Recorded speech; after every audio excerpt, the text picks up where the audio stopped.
los mismos que estaban dentro del arca del pacto en el santuario terrenal en el Antiguo Testamento, aquellos escritos por el dedo de Dios.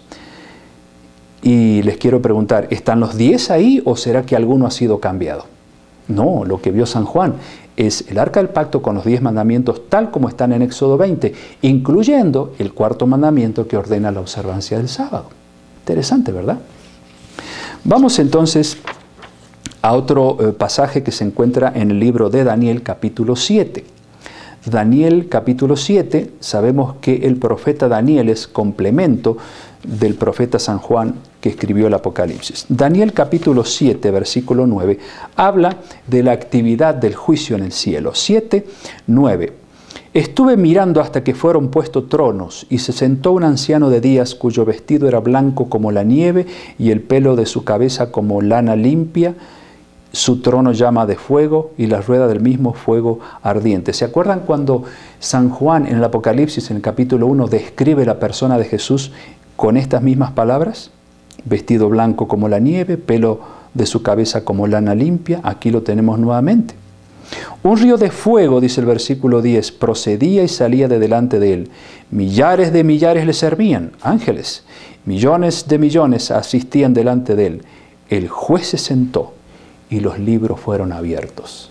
Hemos estudiado acerca de esos libros donde se registran los nombres de todos los que van a salvarse, y también está el otro libro donde se registran los nombres de los que se van a perder. Esos libros precisamente que servirán de juicio de comprobación durante el milenio. El versículo 11 dice: yo entonces miraba a causa del sonido de las grandes palabras que hablaba el cuerno. De esto vamos a estudiar después. Miraba hasta que mataron a la bestia y su cuerpo fue destrozado y entregado para ser quemado en el fuego. Y el versículo 12 dice: habían también quitado a las otras bestias su dominio, pero les había sido prolongada la vida hasta cierto tiempo. Y sigue hablando en forma simbólica acerca de lo que acontece en este juicio que ya se inició en el cielo, en el santuario celestial. Esta fase, amigos, tiene que ver con el juicio que atañe al pueblo de Dios. Es decir, ya sea que hayan hecho obras buenas o malas, tienen que ser juzgados de acuerdo a lo que dice Eclesiastés 12:14, donde dice claramente que toda obra será traída a juicio. El juicio en base a la ley de Dios. El acusador de nuestros hermanos, como dice Apocalipsis 12:10, es Satanás. En Zacarías 3, 1 y 2 también se habla acerca de esto. Sin embargo, aunque tenemos el acusador, Jesús está intercediendo por nosotros para que a través del arrepentimiento nos conceda el perdón y la limpieza total de nuestros pecados, y Satanás no pueda acusarnos porque tenemos un abogado defensor. Como dice Apocalipsis 3:5, Jesús promete no borrar del libro de la vida a los vencedores. ¿Se acuerdan cuando estudiamos sobre las 7 iglesias? Leímos entre el capítulo 2 y 3, el 3:5, donde dice que no voy a borrar, dice Jesús, del libro de la vida a los que venzan. Y el juicio investigador, este juicio que actualmente se está realizando en el cielo, se lleva a cabo precisamente en una época cuando el anticristo estaría obrando, estaría de alguna manera confundiendo a la gente con falsas enseñanzas, como dice Daniel 7, versículo 13. Y al final, entonces, del juicio investigador, estará decidida la suerte de todo ser viviente, como dice Apocalipsis 22, 11 y 12, y entonces Jesús vendrá por los suyos. Pero mientras haya una sola persona que esté en el valle de la decisión, sin haberse todavía arrepentido, y Jesús está viendo que esa persona está luchando por aceptar a Jesús como su Salvador, pero hay cosas que lo están atando a este mundo. Sin embargo, Jesús va a estar esperando, aunque sea uno solo, hasta que esa persona haya sellado su suerte, haya decidido aceptar a Jesús como su Salvador, y entonces el juicio se terminará en el cielo. Por lo tanto, no debemos tener miedo al juicio. Teniendo un abogado defensor que intercede por nosotros, no hay miedo alguno que tener. ¿Saben, amigos, quiénes tienen miedo al juicio? Al juicio final. los que no están amando a Dios de todo corazón, sino que se complacen en la inmoralidad, en los vicios, y quieren vivir una vida diferente a la vida que Dios nos pide que vivamos. Ellos sí deben tener miedo al juicio final, pero no ustedes y yo, que al menos estamos tratando con la fuerza y el poder de Dios de andar en sus caminos. Apocalipsis 22, versículo 10 y 11, se habla precisamente del momento cuando culmina el juicio investigador o juicio final en el cielo. Y me dijo, no selle las palabras de la profecía de este libro porque el tiempo está cerca. El que es injusto sea injusto todavía, y el que es inmundo sea inmundo todavía, y el que es justo practique la justicia todavía, y el que es santo santifíquese todavía. He aquí yo vengo pronto, y mi galardón conmigo, o mi premio conmigo, para recompensar a cada uno según sea su obra. Poco antes de terminar la revelación del Apocalipsis se registran estas palabras, cuando Jesús dice, el que es injusto sea injusto todavía. Hoy Jesús no nos dice eso. Si hoy somos injustos, somos pecadores, Jesús nos dice, arrepiéntete. Pero llegará un momento cuando Él dirá, ya no hay tiempo para arrepentirse, porque será el momento cuando Jesús deje el santuario celestial, deje de interceder por nosotros allá en el lugar santísimo, y entonces se produzca ese silencio que se registra en el capítulo 8, versículo 1 de Apocalipsis, que ya hemos estudiado, ese silencio por media hora, porque la actividad mediadora de Cristo cesa, porque Él viene a buscar a su pueblo aquí a la tierra.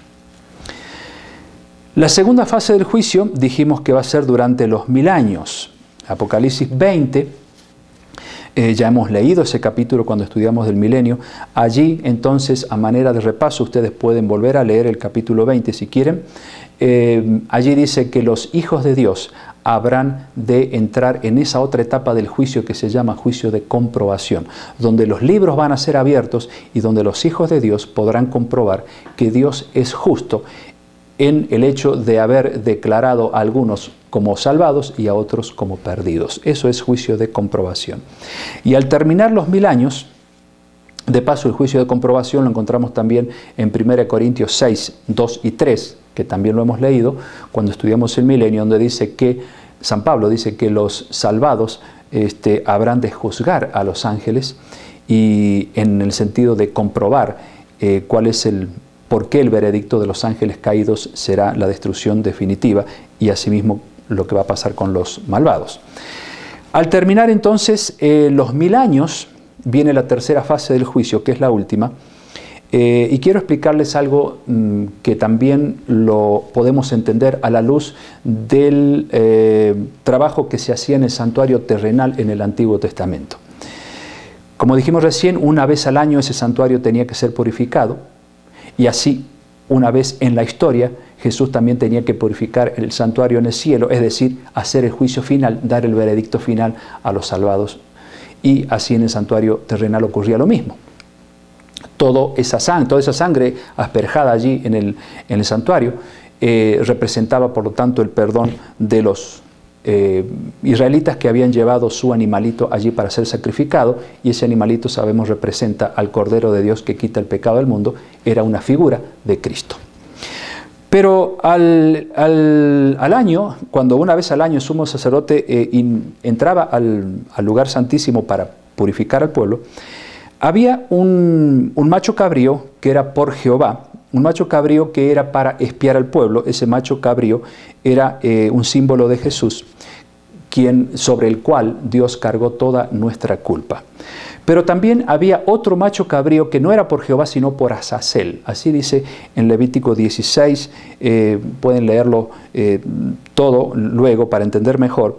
Y ese macho cabrío por Azazel era un macho que no era sacrificado, en otras palabras, era un animalito que no cumplía ninguna función salvífica, es decir, no representaba a Cristo como Salvador, sino que ese macho era un símbolo de Satanás.